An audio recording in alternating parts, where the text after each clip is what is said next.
take this opportunity to thank everybody for joining us. Wish you a happy new year, and I hope for humanity it's a happier new year than 2023 was, though I have my doubts. We'll talk about that a fair amount. And when it comes to financial markets, as some of you know, I'd be thrilled if it's half as happy a year as 2023 was. So we're going to get right to it here with some, as usual, a little bit of levity at the beginning. Not this slide. This is a slide that I really like to go through almost immediately, spend about a nanosecond on it. But I think this is a very good quote from the famous John Kenneth Galbraith. The only function of economic forecasting is to make astrology look respectable. So with that as a disclaimer, realize that I'm going to be trying to do a little bit of forecasting.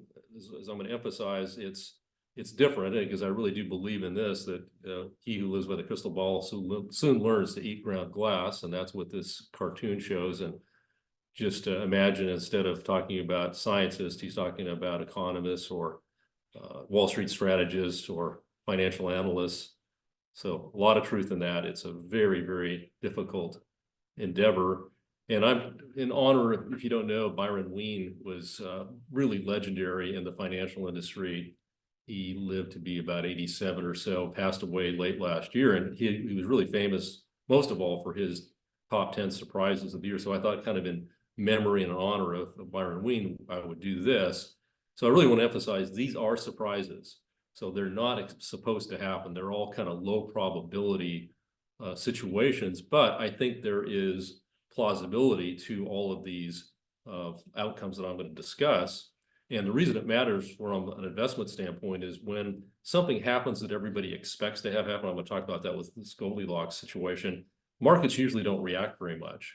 But when something happens contrary to how the consensus is positioned or generally views things, that's when you get really outsized market moves. So we will talk about the economy, inflation, interest rates, the possibility of going from QT to QE, the Mag 7, so the Magnificent 7 to the Lag 7, gold miners beating the S&P. That's maybe the most outrageous. Well, there's a couple others more outrageous than that one. The stock market, Lilly, and I'm talking about Eli, not Lily Tomlin here, detente, breaking out, the presidential election, which I think is going to become really fascinating. We've got an updated piece of information that just came out today on that. And as many of you know, No Labels is the organization that I'm supporting that's bipartisan, made up of Democrats and Republicans, that's desperately trying to recapture the center of this country and save us from the far left and the far right. And then a few bonus surprises at the end. And then we'll get into Q&A, which is always the most fun. So as far as the economy goes, this idea that it's not too hot, not too cold, Goldilocks, I think it will turn out to be a fairy tale. It might look that way for a while, kind of does right now, but it's very hard to sustain those situations. And that's because, the two risks that we get to that outcome would be either a recession or accelerating growth. And right now, investors are definitely all in on Goldilocks. As you can see, for these inflows into the stock market, SPY stands for the S&P 500 ETF. And in December, it was just an explosion. So very, very bullish sentiment out there right now. It's cooled slightly this year as there's been a very mild correction, but it's got a lot further to go in terms of adjusting it, certainly to a recession type of scenario. Because when you have recessions, earnings disappoint, which they've already been doing. Talk about that in a bit. But typically, the stock market goes down 30 to 35% in a recession. If we go back and look at the Great Recession of 08 to 09, the market went down basically 50%. If we look at the mild recession of 2001, it basically went down 50%. But that's because the market was quite expensive going into those recessions, particularly coming out of the late 90s tech bubble. But actually, the market, believe it or not, is more expensive today than it was in 1999, early 2000. Now, the other alternative is for the economy to take off. I might say, well, that's good, except that with the Fed at where it is currently with relatively high interest rates, they might be forced to tighten more, which not long ago they were admitting might occur. And then we'll talk about this big Powell pivot that happened here in a bit.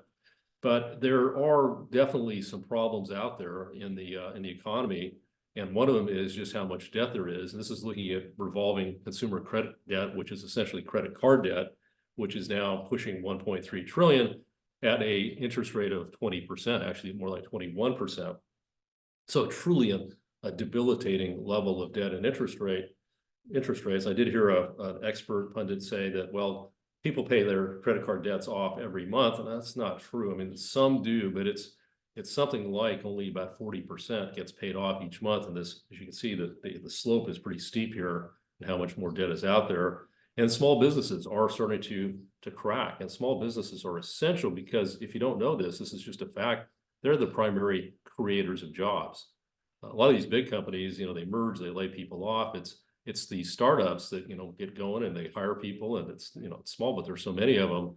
And right now, the general outlook, this is, even though it just says general business outlook, if you look at the bottom, this is really talking about small businesses. I mean, we're below these prior recession levels, and including some very, very nasty recessions.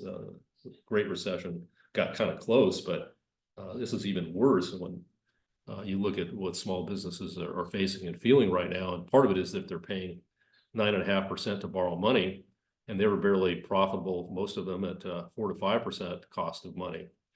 So it's what we really got going is this huge tug of war between massive fiscal stimulus. And for those people that say, hey, look, Dave, you thought there was going to be a recession last year. And I did, and we'll talk about that. My primary prediction was earnings recession, but I don't think there's any question the main reason by far that was wrong was because the fiscal deficit doubled from $1 trillion to $2 trillion last year. It's now running at an annualized rate even above that, which we'll talk about here in a bit. And one of the reasons I've started thinking that we may delay the recession even further is because of this growing suspicion I have that perhaps DC really is mobilizing to try to prevent Donald Trump from winning. So to that point, these headlines here, they're kind of hard to read, but they basically, one came out in very early December, one came out in mid-December, and Powell is saying it's premature to think that they're going to cut rates, and less than 2 weeks later, he's discussing the timeline to start cutting rates. That's what triggered the rest of that Santa Claus rally that happened at the end of last year that we benefited from it.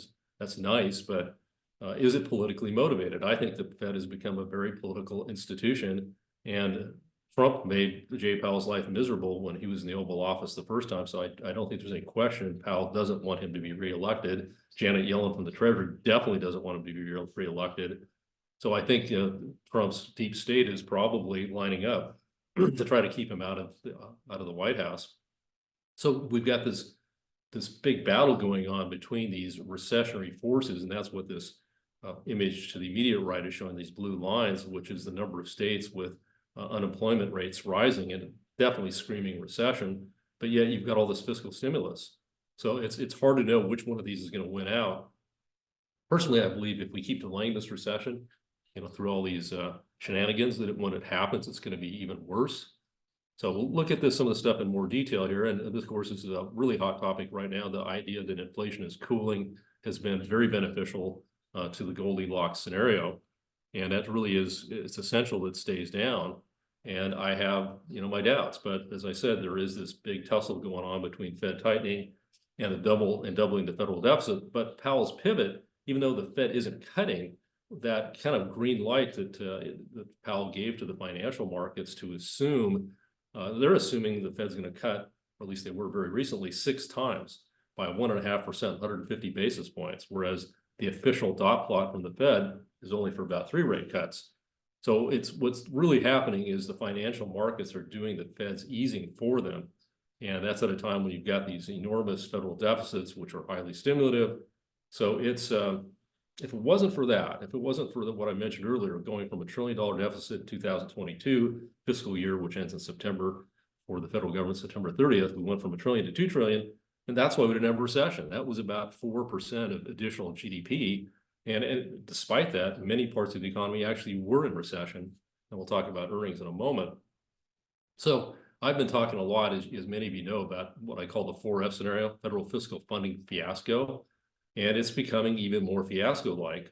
If you look at the first 2 months of this fiscal year, because again, the federal government starts their fiscal year on October 1st. So October and November are already in the books. And the deficit is running at $2.5 trillion annualized. Just shocking. I mean, basically, as a percentage of GDP, we're at like a World War II type of level, even though we've got almost record low unemployment. And what it's creating is this flood tsunami of US Treasury bond issuance. Plus, they've got to roll over the debt the government has issued is very short term. So a lot of it is coming due and needs to find new buyers, which you would assume, well, and if somebody's got a maturing T-bill, they'll just roll it over. That's generally true, but where it's becoming less true is overseas, as we'll talk about in a bit. And these overseas central banks have been hugely important to the Treasury bond market since the US is a massive debtor country. So that we owe the world a lot more than the world owes us. So if the world decides it doesn't want to finance our deficits, we've got a real problem. And yet the bond market, we know the stock market rallied real hard at the end of last year. So did the long-term Treasury market. So you had the 10-year go from over 5% to like 3.85. It's backed up a bit here recently, but the reality is there's been a tremendous bond market rally lately. And I think it's very vulnerable for the reasons we're looking at. And if you think I'm really exaggerating about this federal fiscal funding fiasco, look at these images. Total public debt outstanding, and it's looking like the chart of a tech stock back in 2021. Money losing tech stock, those are the ones that went up the most. Net interest on public debt, sure, total receipts. And this one on the right is pretty important, very important, because what it's really showing is something that Lacey Hunt, he's a very famous economist and he's a bond manager, highly successful bond manager, has been saying for years. Hey, you've now got a negative fiscal multiplier. What that means in English is for every $1 trillion the government spends, which it does on about every few months, that you're getting less than $1 trillion of GDP increases. So in the long run, this debt increase by the federal government is actually contractionary. I know I've talked about it before, but I think it's very underappreciated. And that's why I think that when we do have a reckoning and a recession, it's going to be rough. So could we be going back to the 1970s with this Fed move to easing, which has happened here recently? And that's actually something Jamie Dimon, the head of JP Morgan, I kind of jokingly call it Jamie Morgan, because he's been there so long and is so powerful. But that's what he was talking about earlier this week. So if they're encouraging lower interest rates at a time when financial conditions have eased significantly and there's still these residual inflationary forces, you may have seen that the average company's compensation increase for this year is estimated to be about 4%. That just came out the other day. Federal employees are getting a 5.2% wage increase, which is the highest since Jimmy Carter was president. And a lot of the other governments, so state and local governments, are following suit with similar increases. It's really going to be hard to get to the Fed's 2% target when you've got these kinds of wage increases. And some of you may have seen the Wall Street Journal article the other day about what's happening to insurance rates, which are absolutely skyrocketing. So and we've got the great green energy transition, which is quite inflationary. I know rents are falling. That's the positive that, could keep inflation somewhat subdued, but I think that 2% target of the Fed's going to be tough to hit. And so if they're going to let the interest rate environment get pretty soft and pretty stimulative along with all this fiscal stim, we really could see inflation start to go back up instead of down, which is what the majority are expecting. So that would definitely be a surprise, rising inflation instead of falling inflation. I think what a lot of this stuff in the bond market is leading to is the likelihood that the Fed is going to have to move once again from quantitative tightening. So if you don't know, right now they're in QT mode, which means that they're selling government bonds at a rate of about $1 trillion, a little under $1 trillion a year. They've sold down, I think, about 1.3 trillion in total from the peak. So now they're a seller at the same time that the government's got these enormous deficits to finance. And at the same time, we'll also see that the foreign central banks, as I alluded to a bit ago, are also selling. So is this going to continue? And I don't see how it can. And I think that as this is an election year, I think the Biden administration's in panic mode, as it's most on the left side of the spectrum. I think there's going to be tremendous political pressure on the Fed to hit their magical money machine, which my semi-funny name for the QE process. And I don't think Jay Powell will do that. So I believe he'll resign and it will be his successor who caves in and begins QE once more. Now, maybe that's a 2025 event. I don't know, but I just think QE is pretty much unavoidable at some point. And I don't think the markets are really factoring that in, although they would say, well, the stocks did great with QE before, but if we had very low inflation at that point, if we're doing QE at a time when inflation is sticky, that could be quite problematic. So we've all heard about the Magnificent Seven, and we're not talking about the famous movie from back in 60, 61, or the less famous remake, or the not so popular TV show. We're talking about these guys. These are the stars, not Yul Brynner and Steve McQueen. And if you look at like Apple and Microsoft, just between the two of them, they have a market cap of almost $3 trillion each. I believe Apple's market cap is bigger than the entire Chinese stock market. And the next slide here is one that I think is absolutely incredible. And it's definitely driven by the Mag 7. So this is showing US stocks as a percentage of the global stock market, 70%. So our market cap is 70% of the total world. And that's definitely driven by the Mag 7 with their massive, massive market cap. So clearly unsustainable. And what this last bullet I've got here, what really sticks out to me, it's not like when we were in the late 90s, early 2000s, and we had the tech bubble, yes, which got valuations very inflated for a while. Again, not as inflated as they are now, but we were in great shape. We were running surpluses. Alan Greenspan, who was the head of the Fed at that time, was worried we were going to pay off all our debt by 2010 and there wouldn't be a bond market. Well, that was obviously way off the mark. And here, so I don't think it's, I think I saw a stat here recently that 77% of Americans think we're on the wrong path. There's a high percentage that think we're headed towards extreme social instability, bordering on civil war, maybe not even bordering on. My point is that all of us Americans know the dire situation our country is in. I think it's the darkest time since perhaps the Great Depression and the worst early days of World War II. And yet the stock market is acting like things are not just good, but fantastic. It's just an unbelievable disconnect that I think is going to have a very unhappy ending, but maybe I'm just too old. Now, there's, people say, oh, you're bearish. Well, I am selectively bearish and I'm selectively bullish. And now when we talk about some of the bullish things, and I do think gold miners are primed to outperform the S&P for this year and actually for this decade, not every year probably, but in general, I think it will dramatically, gold mining sector will dramatically outperform the S&P. So these deficits, if you look, there's definitely a connection between exploding deficits and rising gold prices. Gold is, we're going to see how well it's done even before this has really driven it to the next level. And I do think Western investors are eventually going to wake up to the fact that these foreign central banks, as I was saying earlier, they've been selling treasuries, that's the red line on the chart to the right, and they're buying gold. And what I think a lot of people don't understand is that the number one reserve asset of choice has been US treasuries. Super safe, and it has a yield. Gold doesn't have a yield. So now we're seeing that these central banks are saying, I'd rather, even with treasuries yielding 4%-ish, I'd rather hold gold than these treasuries that Janet Yellen can print by the trillions that are, basically candy wrappers. So it isn't just gold as, I hear people say, well, gold is kind of an alternative currency or it rivals Bitcoin. But I think what's missed is its importance as a reserve asset for the foreign central banks and maybe ultimately even for the US. And we're going down a path where we may someday have to go back to the gold standard, although it won't be a gold 2000, gold would be more like 10,000 to do that with the small amount of gold reserves we have relative to debt. Here's a chart I think very few people are aware of, that if you go back to the beginning of the century, millennium, how has gold done versus kind of the major asset classes? So 8.4% return. This is without any income, of course, because there's no dividends, there's no interest. The stock market, 6.82%. I think that surprises people a lot too, is that that's what stocks have returned, despite how well they've done here recently, particularly since COVID, ironically. But they had a very bad decade in the first 10 years because they were so expensive. And then we also had the Great Recession and the financial crisis. And bonds have returned about 4% a year. You can see from looking at that purplish line a little more closely that the returns have been negative for the last few years. So gold has actually been doing pretty well.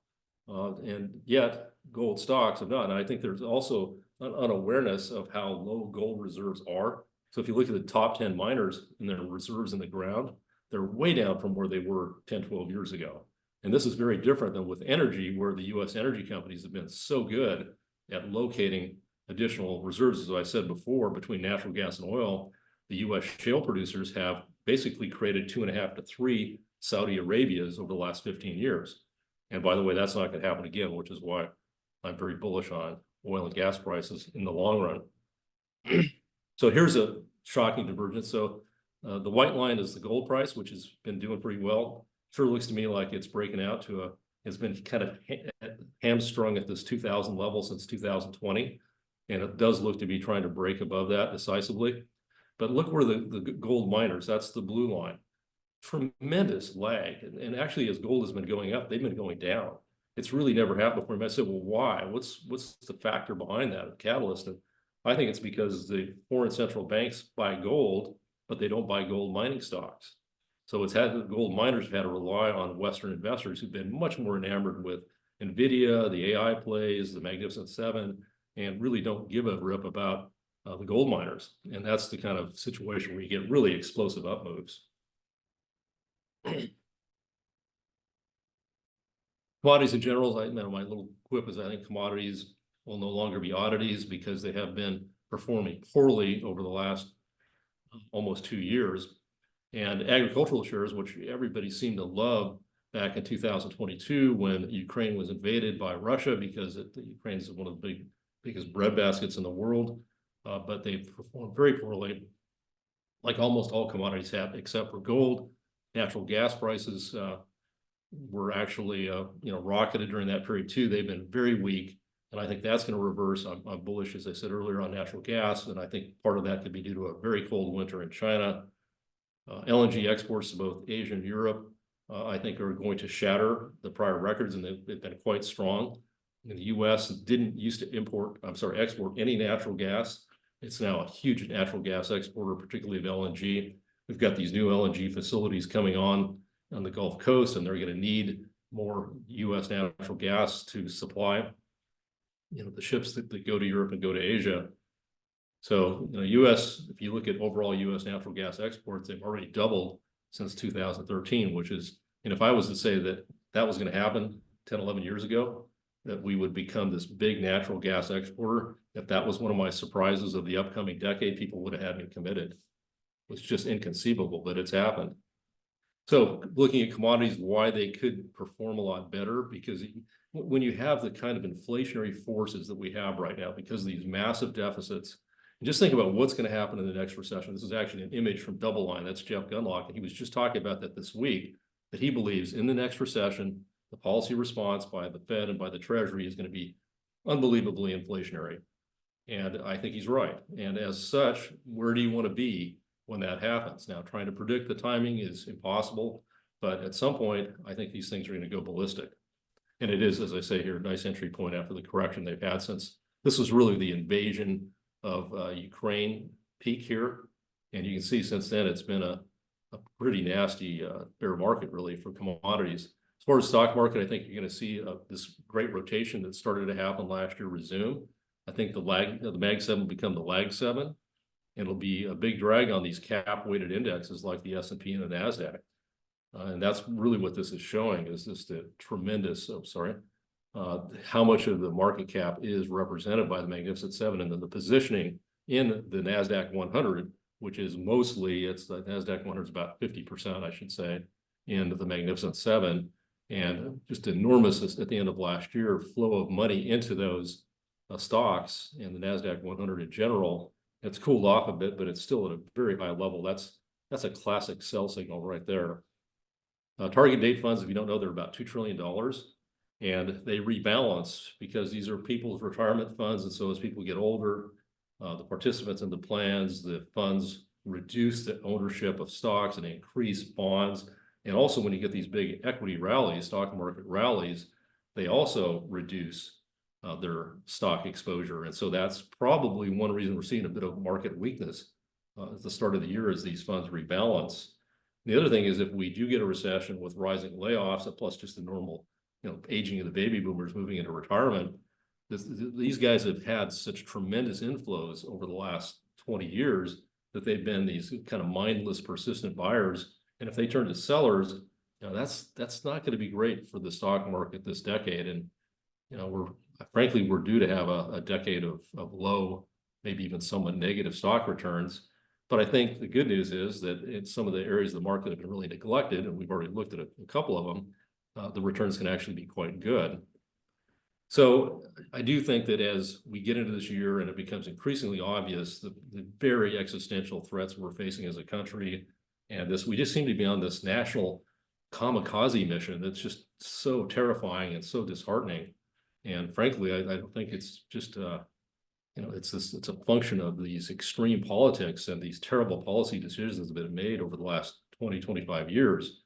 And I think we're at a point where a lot of this stuff is really coming to a boil. So if this is going to be a tougher period, value stocks are a pretty safe harbor. They have lower valuations. That's why they're called value stocks. And a lot of investors are unaware that since 1926, value has beaten growth about 83% of the time. Now you can say, well, some of the times when growth goes up, it really goes up, and that's true. You kind of see that with this chart on the right. So when the white line's been going up, that's when growth has been outperforming, and when the white line's been going down, that's when value has been more popular.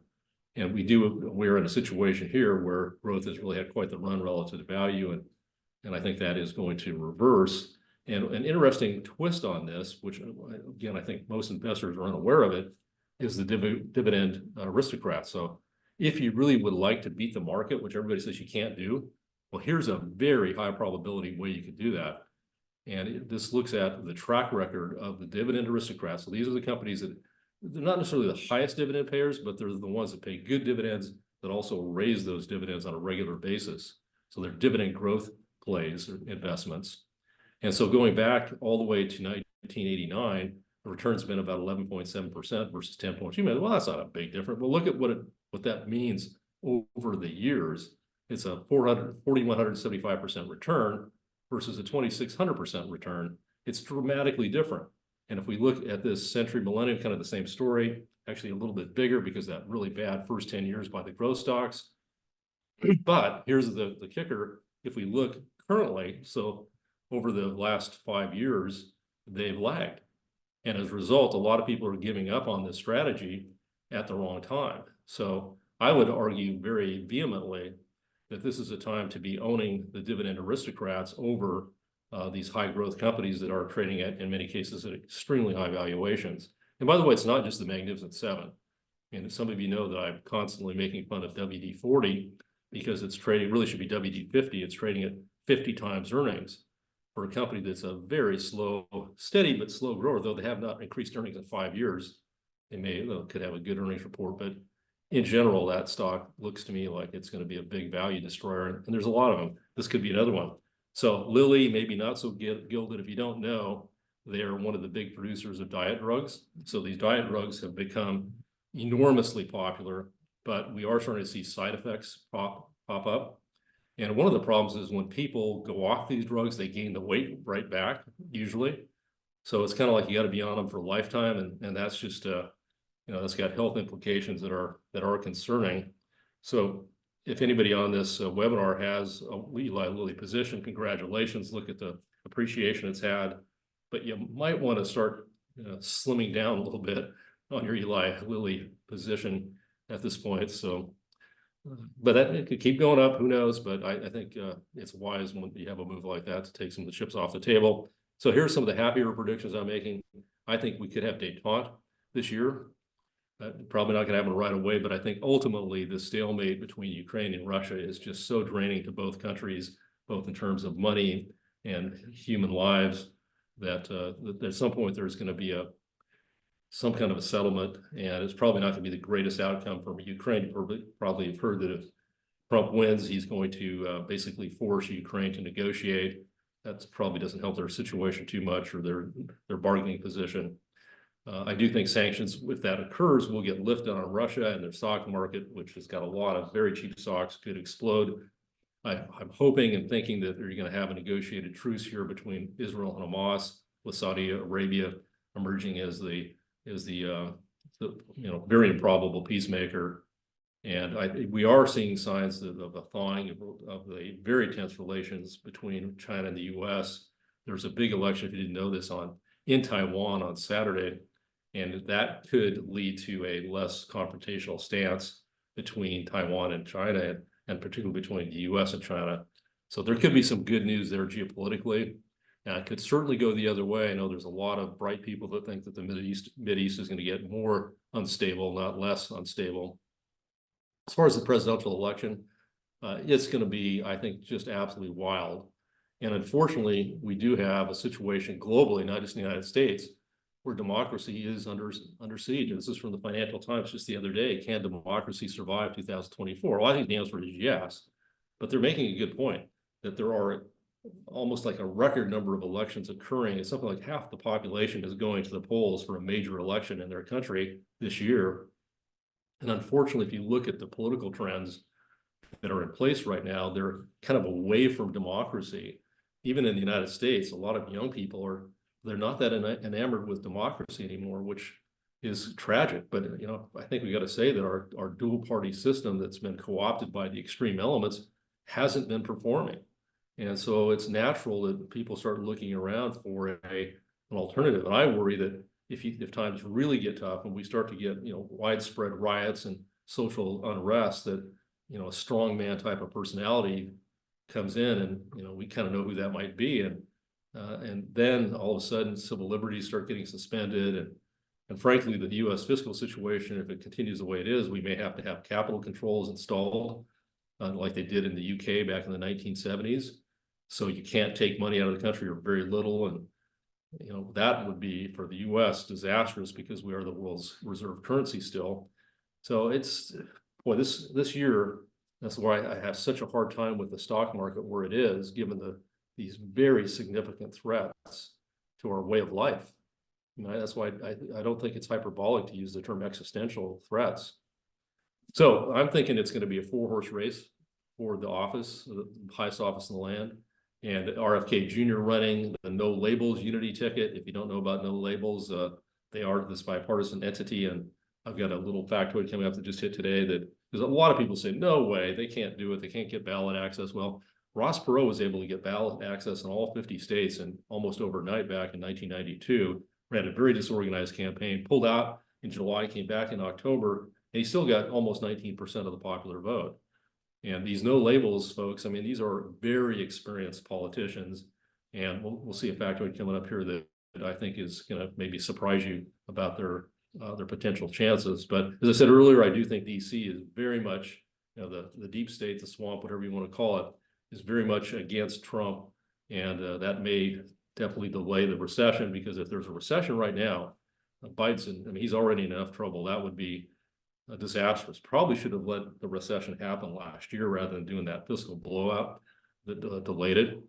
But anyway, we all know this partisan this antipathy toward the other side, left versus right, is just at levels that we haven't really seen since the late 60s, early 70s. I'm old enough to remember those. I keep hearing people say, well, we went through that then, and it's true, but it wasn't as bad as it is now. And a big difference is that back then we had very low debt levels, both at the private sector level and the public.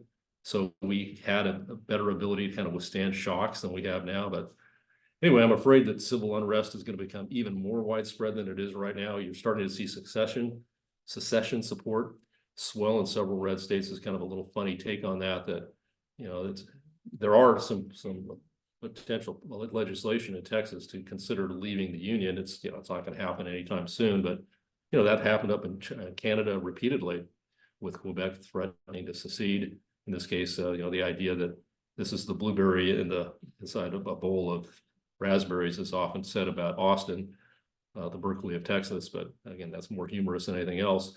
But this isn't humorous. This is, I think, they think they've got a real shot at winning this election with their unity ticket. So this is the one I said that just came out.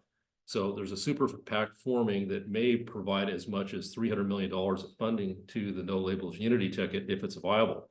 So who would be viable in terms of the candidates? Well, it could be Joe Biden. It could be Nikki Haley if she gets blown out of the water early on in the primaries, which is a distinct possibility.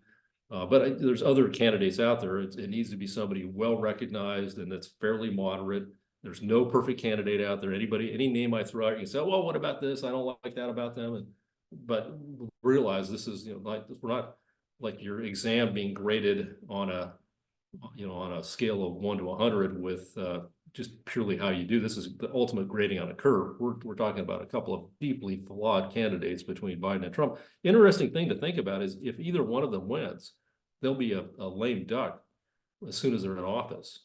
So if Trump wins, he can only serve 4 more years. Obviously, if Biden wins, he can only serve 4 more years. So they're going to be a pretty impotent president pretty much right out of the chute. So one of the things is that the no labels movement isn't just about this particular election. It's obviously very important, but the idea is to really reassert the center of American politics. And I think that can only be done in a bipartisan way.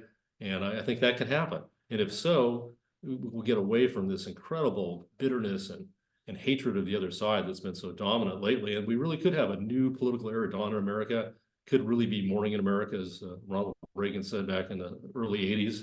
And that was a great stock market period. I think if that happens, and especially if the stock market's really beaten up when this occurs and really shocks people, it could be an explosive rally. And I admit, this is the least likely prediction of all these things that I've made. Not a prediction, but surprise. This will be the most surprising surprise if it happens. But I'm sure, hoping and praying it does. Our country really needs it. So just a few bonus surprises, and we'll open it up. Earnings, I think earnings are going to be disappointing again. Maybe this one isn't that surprising, but it would surprise the consensus. So for this year, earnings were supposed to increase, and yet I was saying I think they're going to decrease, and they were wrong. They did decrease. The majority of analysts on Wall Street got that wrong. If they somehow get a free pass, and earnings were supposed to be up 8.5%, they're actually down.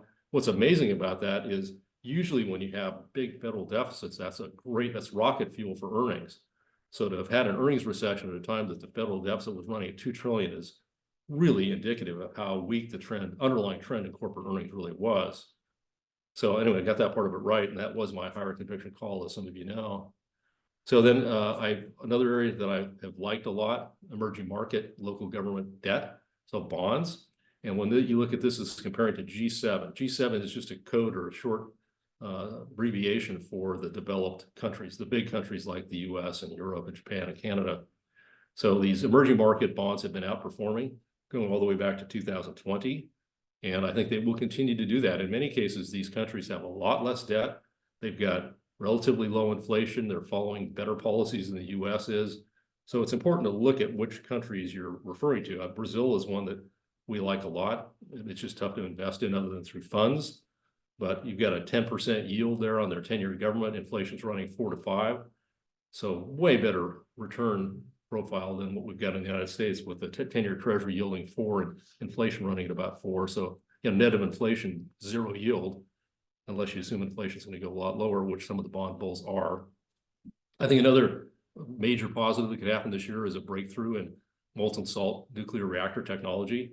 I think we could get first fission in the West. Now, China apparently has already done so. They've got a reactor they've built in the Gobi Desert that's a molten salt reactor. So this is like the ultimate new technology, though actually it was developed in the US in the early 60s, but then it was set aside, and it's now having a renaissance, but with revisions to improve on some of the drawbacks of the molten salt. The molten salt, just as a quick footnote, it tends to be pretty corrosive to the component parts. But if China really gets behind this, apparently they've got a ship that they're also going to be powering with a molten salt reactor, that would really get the attention of the Western policymakers. And there's already a lot of funding now suddenly going towards nuclear energy, so that this could really accelerate that. And the company that I'm involved with, as some of you know, is making rapid progress. They've had some really good developments lately. So hopefully this will be a Yay Humanity event here at the end of 2024. So with that, let's get to the questions. Jeff Harbaugh, go ahead. Yeah, hi Dave. Hey, Hi Jeff. When you think about the MLPs these days, do you think about them as a commodity play, and how are you feeling about them in general? I think they're fully priced, or pretty fully priced. I think some of them look interesting. WES, when it pulls back, which is the Oxy MLP pipeline midstream, that's one that we've nibbled at when it's happened. But in general, we've been selling into the strength. It's really been pretty amazing that as weak as oil prices have been, and as much as interest rates have risen, that they've basically been making new highs. They haven't been very impressive new highs, but they've been a kind of this just slow, steady uptrend, and they still are pretty good. I mean, I love enterprise products as just kind of a buy and put away forever, still yield 7.7%, and they raise their distribution every quarter, and they have since they went public, about 20 years ago, or more than 20 years ago now. So yeah, they're still fine, and actually ET, Energy Transfer, yields 9 and has had huge insider buying, but they are a volatile group. And now I will admit that they're not as volatile as they were there for a while, when they were more volatile than the stock market and even more volatile than other energy securities. But I guess at this point, I say they're somewhat attractive, but not table pounders, except for a few isolated cases. Thanks for that question. You gonna really let me off that easy? Jay, fine, go ahead. Yes, I have a question about the one of the charts you showed,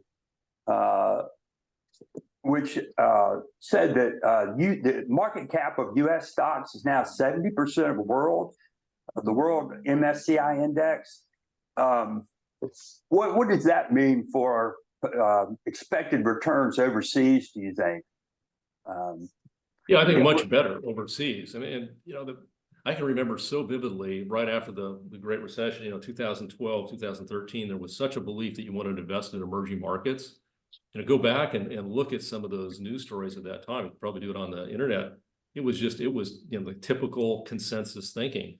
I remember there was one money management firm that just kept taking out ads on CNBC that you had to go into emerging markets because they're structurally higher growth rate, which has actually turned out to be true. Emerging markets have grown faster. I mean, look at China. China's grown faster economically than the US has for years and years and years until lately. But the stock market's been a dog for 4 years, and even going back before that, it underperformed the US. And so these things go in phases. And part of the reason people liked emerging markets so much back then is they really did well coming out of the Great Recession. I mean, they were up, there were some emerging market funds that were up 60, 70% in like a year or two. And so they became money magnets. And that's what happens in our business is when you get really high returns, people just start dumping money in left and right. And it's really the wrong thing to do.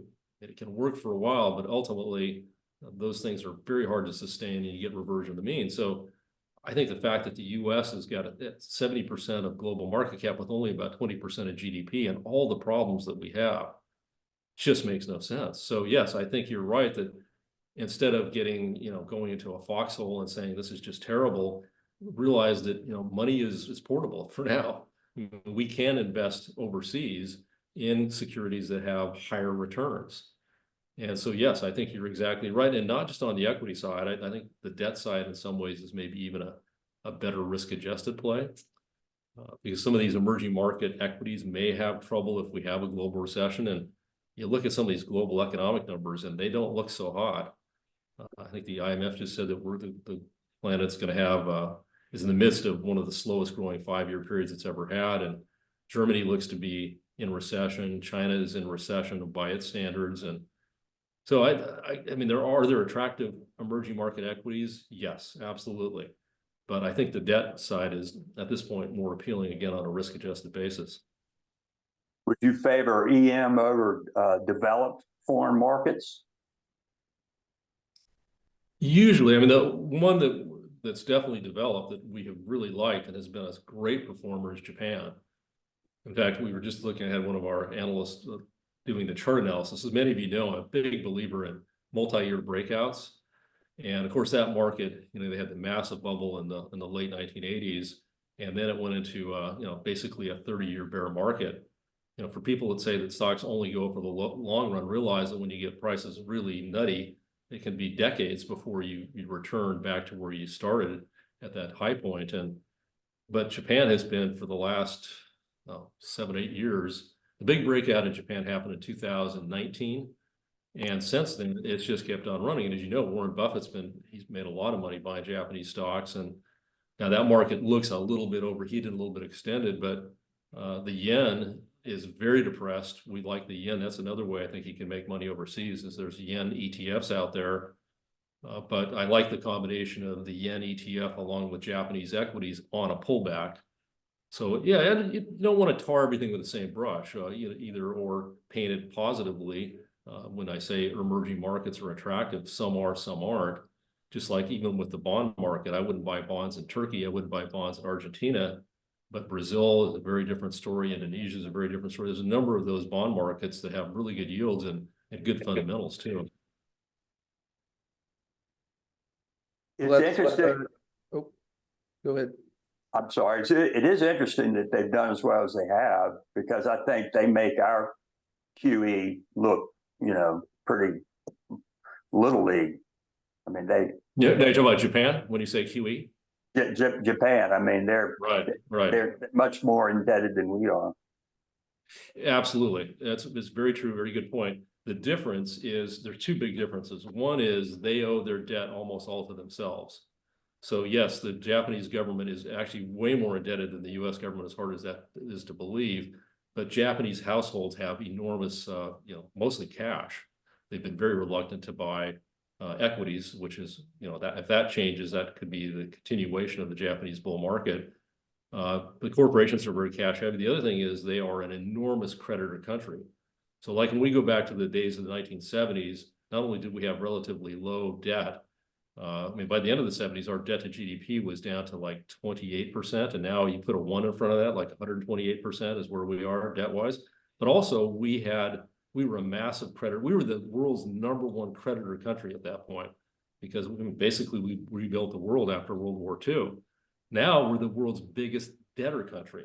And we're not just talking about government debt. I'm just talking about debt in general to the world because of all these trade deficits that we've run. As you should know and probably do, we're a twin deficit country, meaning we run federal deficits, that's the red ink the government creates, but also trade deficits.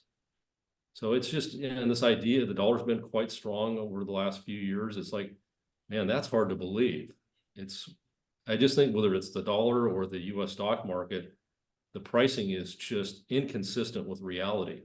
And I think when reality bites, it's going to bite really hard. And you better be positioned the right way. And I'm afraid most investors are positioned the wrong way. Very good. Thank you. Okay, how about Robert? Hi, David. Can you hear me? I can. Great. Thanks for doing this.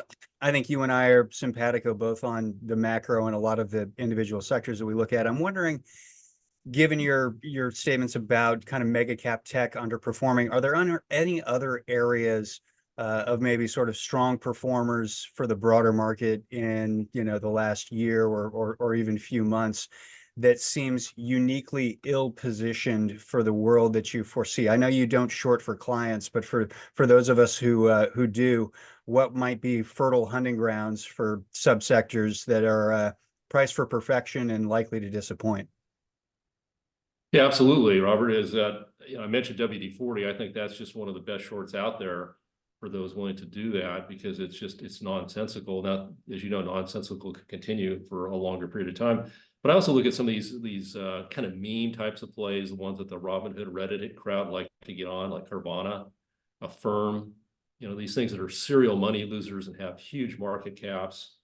That's the kind of stuff you get into a bear market and it just vaporizes. And that's what happened in 2022.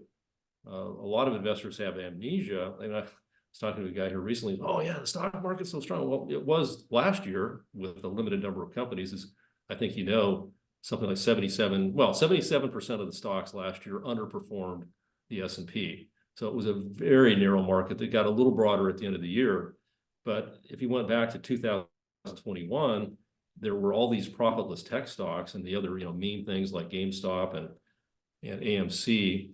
And they went nuts during 2021. And then by the end of 21, they started to break. And then in 22, a lot of those things went down 80, 90%. And then they've kind of had this, and no question in that case, it's been a bear market rally because they haven't come anywhere near their prior highs, but they're still extremely expensive. So there's actually quite a few of these companies that, it was like, I think toward the end of last year, the most shorted stocks went up the most, because really lately the Magnificent Seven's been kind of running out of gas. So I think there's a lot of shorts out there. And the nice thing is there's hardly anybody shorts anymore. You get guys like Jim Chanos, who was actually quite successful usually, and he's bailed out. And I was listening to Jim Rogers. I mentioned I saw his podcast the other day with Adam Taggart, and he's afraid to short. And there aren't many short sellers left out there. And it is a very dangerous thing. I think that's where you really have to watch these, multi-year breakouts. And if you're short a stock that makes a multi-year breakout, get out. No questions asked. Now, it's obviously safer to play the bearish side with puts, but it ain't cheap, as you know better than most. But yeah, I think there's going to be I mean, if you believe my basic thesis, which is America's in trouble. I mean, I really think that I listen to CNBC and all the stock, about who's beating on earnings expectations, and who Jim Cramer's interviewed that he's really excited about. And it is like kind of rearranging the deck chairs on the Titanic. I mean, those icebergs are out there and they're huge, and we're headed right for them. And most investors are not paying attention to that. And these, mindless money machines that are out there, that these algorithms that, they just buy, and if the trend is up, they just keep buying. They're not paying attention to that. And most of the time you shouldn't, because most of the time that stuff is kind of irrelevant. But I think we're at a point where these threats are becoming so enormous, and our own fiscal situation is so horrible. You just can't keep blowing it off, but that's what most people are doing. So I personally think this is going to be a year when the few short sellers left, the dodo birds out there make a killing. Right. Again, Thank you. in 22. You bet, Robert. Mitchell, are you out there? Did you really want to ask a question? Yeah, I had a couple of questions. Thanks for your great presentation. It was really awesome. Oh, sorry. One question. Thank you. One, I'm battling an early cold here today, so I'm sorry my voice has been less than 100%. you did great. Awesome thing. I'm a professor, so I know when someone's a good speaker, and you were fantastic. So I had a question about the tanker stocks. On the one hand, like if oil goes up, they usually do well, but because of the Houthi and the attacks and everything, maybe they're not so good. I was you're interested in your thoughts on that. And also like biotech XBI, that's been down. That hasn't done that well recently, but is that also because it's kind of tech thing? Will that not do well?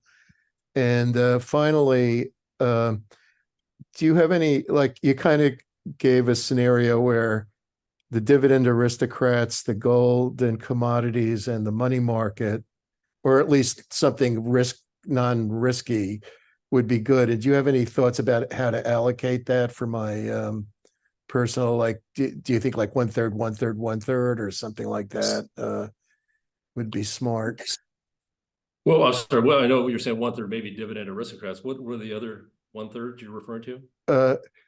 Like 1/3 in gold and commodity stocks, and 1/3, in stocks, and maybe you were talking about also foreign debt, and 1/3 just in cash in case there's a crash. Yeah, well, that's what I was going to say, is that I think that having a substantial cash equivalent holding, and T-bills, of course, right now, and people were joking about this a few months ago, I don't hear this too much anymore, is T-bill and chill.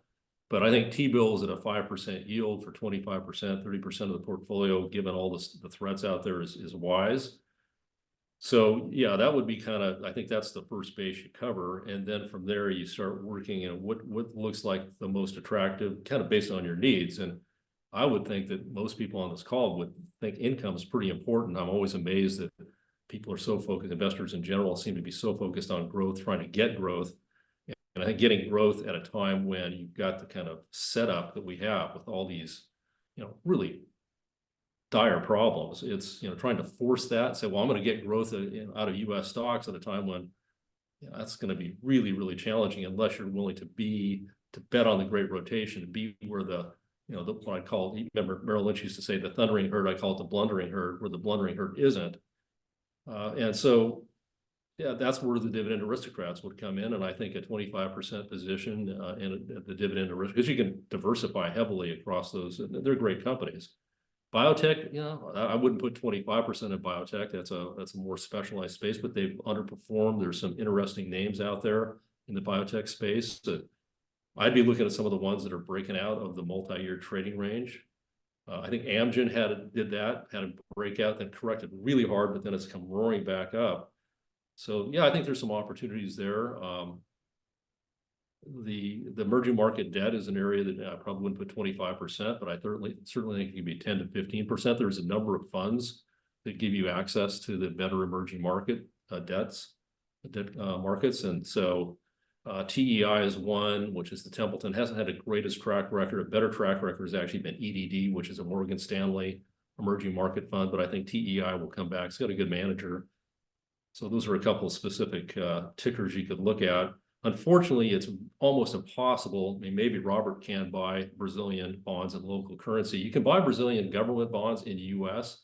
And we did recommend here recently, if you saw this in one of our Haymakers Making It Mondays, the Petrobras bonds, because Petrobras, which is basically the Exxon of Brazil, is very strong financially. They weren't 10 years ago, but they've really improved their balance sheet. They've got enormous cash flow. The bonds yield about 6.2%, due in around 10 years. And for me, I mean, I own a decent amount of those personally. I'm very happy collecting 6.2% from a strong credit.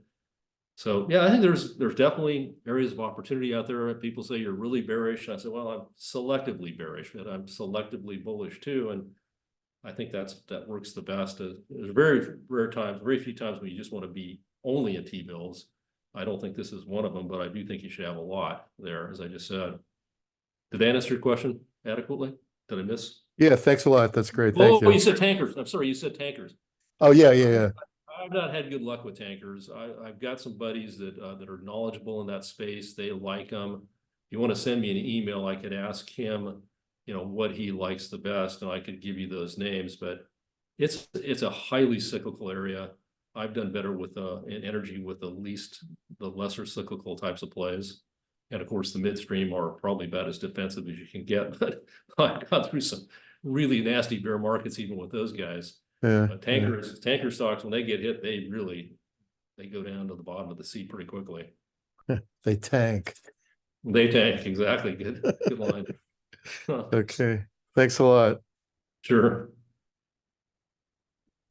How about Dean? Is Dean still on? Yes. Dean, do you want to ask a question? I don't have any, Dave. Do you want to ask why Pete Carroll got fired? Oh, I know. We know why Bill Belichick did. That old Probably a sour loss. puss. The Huskies lost. I'm still mourning that. But Me anyway, too. I did hear, I don't know if this is true, maybe somebody on this call has, because I think we have a lot of Husky fans that are part of this webinar, but I'd heard that Michael Penix actually broke his rib in the first quarter. right. So that might be why he had a bit of an off. I mean, that Michigan defensive front four is just unbelievable. If you watch the Michigan-Alabama game, I mean, they just destroyed the Alabama offensive line, made ours look good by comparison. But yeah, that was a tough loss, especially the fact that we were competitive right up to the end and then fell apart. And so it looked like we were blown out. It was tough. Yeah. Well, Panic was injured, and then, like you say, Michigan's defensive line had him under more pressure than he's had all year. Yeah, absolutely. And and he came out. They're number one in the country. Game. Yep. And so anyway, it was a great run, and hey, that's the way it goes, right? Except for Jim Harbaugh's a total cheater. Yeah, I know. I wrote that up on my newsletter that I hope the Huskies beat the Michigan Steelers. Sorry, Wolverines, but There you go. There you go. sometimes And now he's off, and now he's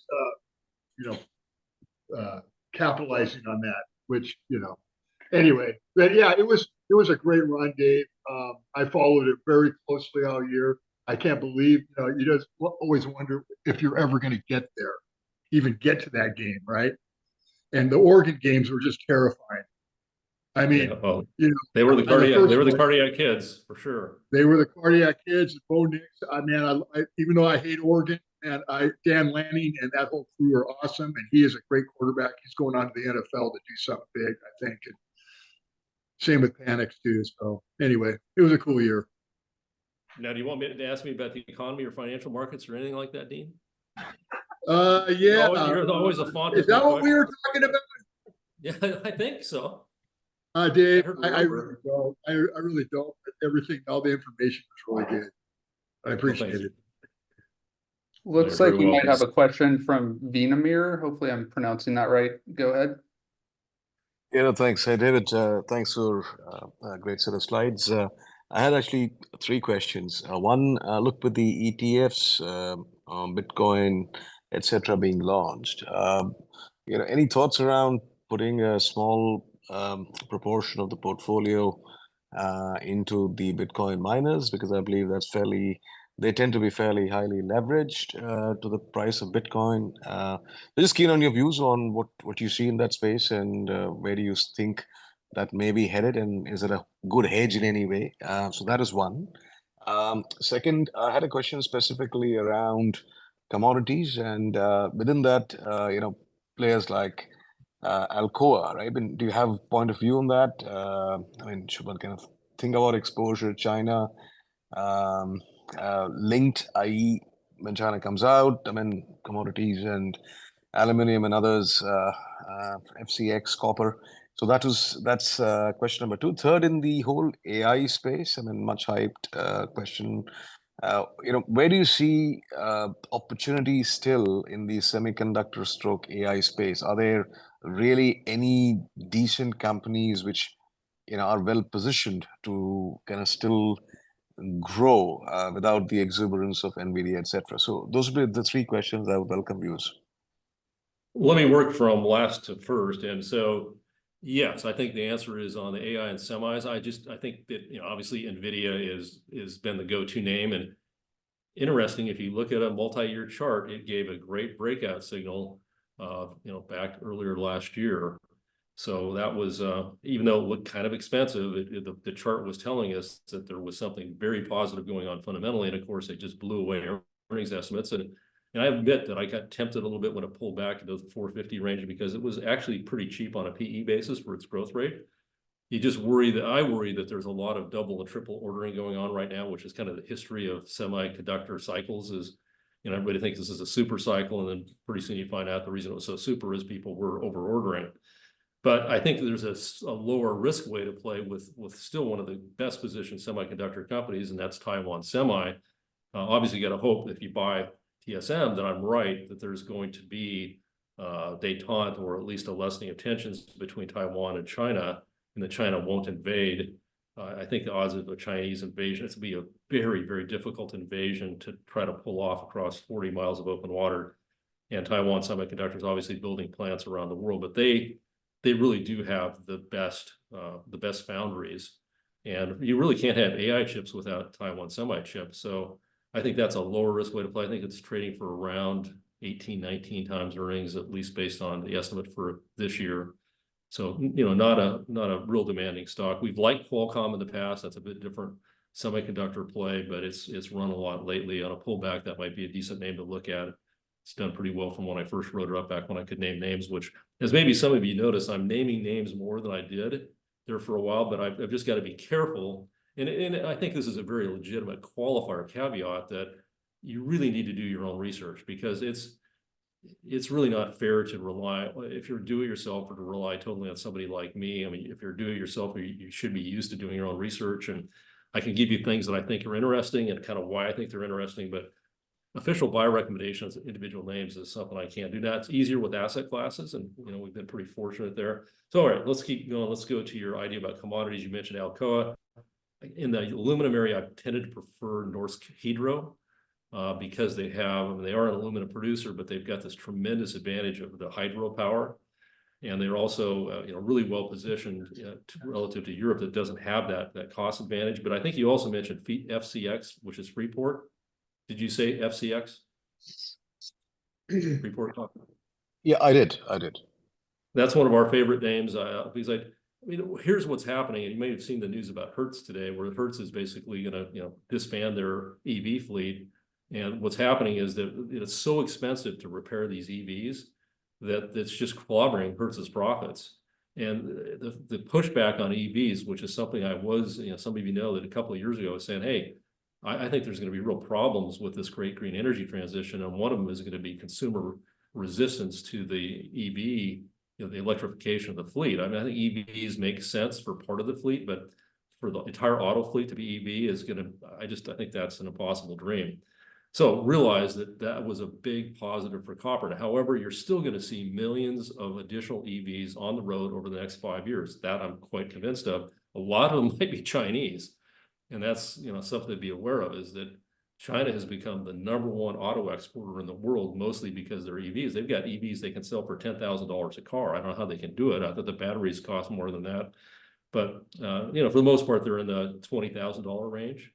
And BYD, which is a Warren Buffett backed company, is the premier EV producer in the world now. They just unseated Tesla. So long-winded way of saying, I think the demand will be there for copper. FCX has rallied recently, so I'd be a little reluctant about chasing it at this price. You were asking about the Bitcoin miners. That's an area I don't really know much about. If you mean something like MRA, Marathon, actually, my friend founded that company. He's not a close friend, but he's a friend. He lives at the same place we do in the summer, and he's a really good friend and one of my best friends.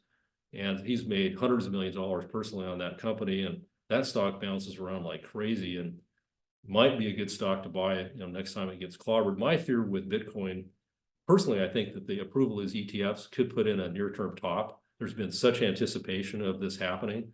It's, you know, the classic, you know, buy the rumor, sell the news type of situation.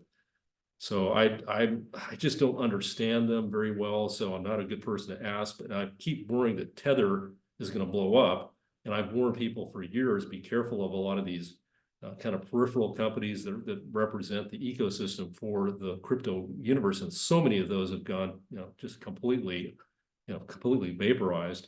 So I think the general recommendation has been good, but I've specifically avoided being negative on Bitcoin because I think it does have very unique aspects.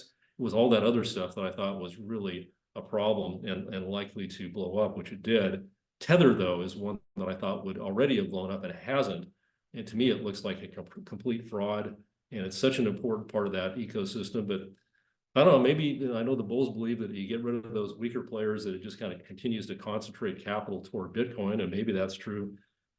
But it's still, it's a risk on play. And if we're going into a high risk year where there's going to be some real anxiety, maybe you say, well, if there are going to be all these problems with the US dollar and the US Treasury market, maybe Bitcoin benefits. And I guess I would say just try to buy it on weakness. I don't think it's going to get out of its phase that it's been in for so many years, where it goes way up and then it gets clobbered, and then it goes way up and it gets clobbered. But there's something there, because I've never seen any other asset class, you know, giving it maybe more credit than it deserves to call it an asset class, that has been able to go up like it has, go down 80% and then go back up again. Usually when something goes down 80, 90%, it's like the Japanese stock market. It's dead for decades. So I think it's telling us that there's truly something valuable underlying Bitcoin, but don't ask me to explain it. Thank you. Thank you, David. You're welcome. Anybody else? Are we all getting hungry? For those of us on left coast time. That might be it. Well, thank you, Just a everybody. follow-up. Oh, sure, go ahead. Sorry, David, just a quick follow-up question. You mentioned dividend aristocrats. I mean, where would you think one could find it interesting, name sectors from a value as well as being a dividend aristocrat? I mean, where would you point us to look for, say, 3 or 5 kind of names to think about? In the pharma area, there's a number that qualify, that, you know, raise their distribution dividends every year. Actually, one that I mentioned earlier is doesn't really come to mind repeatedly because it's in a midstream pipeline and it does generate a K1, is Enterprise. I mean, I think you'd be hard pressed to find another company that has raised its distribution, which it is. It's not a dividend; it's a distribution in the case of it, because it is a partnership, publicly traded partnership. Again, 7.7% that just raises its distribution like clockwork. So it's, you know, I'd say that's an interesting thing about dividends, is that if they can grow at the rate of inflation, which most of them do or better, and certainly Enterprise has grown much faster than the rate of inflation, then the return you're looking at is real. That's the problem with bonds, like I was talking about earlier. If you're getting a 4% treasury and inflation's 4%, you're making nothing really on a real basis. That's what I was saying in Brazil, you get 10 and inflation's 4 or 5, you've got a real return of, you know, 5 to 6%. But with Enterprise and, you know, another company, let's say it's a company yields 5% and it raises its dividend at least at the inflation rate, that's a real return. So that's why these things have done so well over time. And it's also because when you look at equity returns, stock returns over a very long period of time, about half the return has come from dividends. And when you get into difficult markets, those dividends stay there, and continue to grow, whereas the appreciation goes to depreciation. And hopefully, if you've got a reasonably priced stock that keeps raising its dividend, it can fight against that tide. And I've seen studies like, because we all know that from 1966 to 1982, the stock market went nowhere. But if you were in the dividend aristocrats, you actually did okay. I can't tell you the number off the top of my head. If you care, I could dig that up and send it to you. But they're out there. I mean, I think some of these big oil companies would also qualify. And what we really look for with dividend aristocrats is steadiness of dividends and dividend increases. And when you start looking for a company that raises its dividend every single year, the universe shrinks down quite a bit, and you're really getting into the elite group, which is kind of what you want to do, especially right now when there's so much speculation and so many crazy companies trading at outrageous valuations. So I just think the timing is really quite ideal to be looking at the dividend aristocrats right now. That's kind of you, David. Thank you. Yeah, if you've never owned EPD, take a look at it. But again, be aware of that K1, and it's not dirt cheap, but it's still pretty darn attractive. No, I did recall you mentioning in one of your newsletters. The challenge, I think, is it's difficult to buy it from the broker. So I mean, like, that's an atypicality that I have to deal with for a variety of reasons. But look, I mean, if there's anything else that may come to mind, I mean, I'd appreciate a heads up. I'll do my own digging around as well. Well, I'm constantly writing up yield-oriented names in our newsletter, so there'll be more ideas coming soon. Probably on, let's see, Monday's a holiday, so Tuesday I'm planning to run another yield idea that's a very, very defensive one, really almost kind of a glorified parking place. Thanks for putting up with my rough voice here this morning. Thank you.